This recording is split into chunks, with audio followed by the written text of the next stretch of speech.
Apollo 11, July 1969. There were 600 million people watching it on TV. It was a big experience for the world. And so as I thought about this movie, I was trying to capture that phenomenon. I think that's what I've always tried to do with my movies, just what it feels like to be alive, what it feels like to be human at a certain time in history.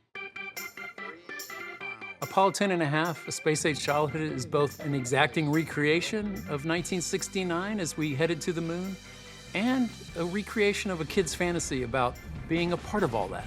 We follow this pretty relatable, pretty normal kid named Stan who turns 10 in the summer of 1969. And in that time, he gets approached in his imagination by some men in black, and they ask him if he would like to go to the moon. We've scouted you on the kickball field. In short, we've selected you as the perfect candidate for this mission.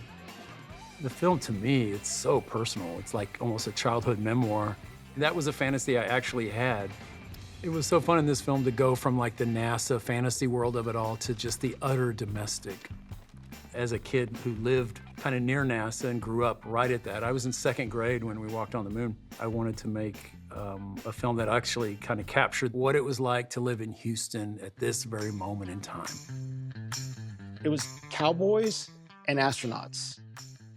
So you had this sort of like wild frontierism of the Texas myth that you know, but then you also have world-class engineers and pilots looking to go beyond this world.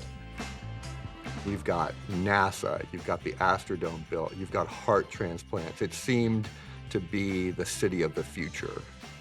It is probably the most Houston film ever made. Obviously, we didn't go to 1969 era Houston to shoot our shots. We had to create that environment. We had references from Richard defining what does a character look like, what does the world look like, what does Stan's house look like. And then we took those as inspiration for the animation. This takes place in 1969. We shouldn't be able to see the technology from today in it. We wanted that really hand-drawn and handmade feel, which really gives it that retro vibe and makes it feel timeless. We had like around 150 people working in all different departments. And then when all those separate elements came together, and that was the last step of the animation. There's not really a single style to the story.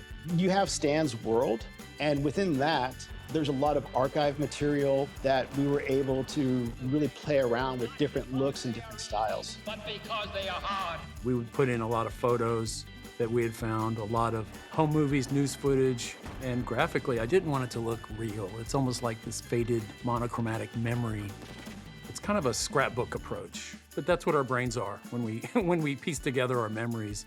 The point of view of this movie is an adult's memory of that time.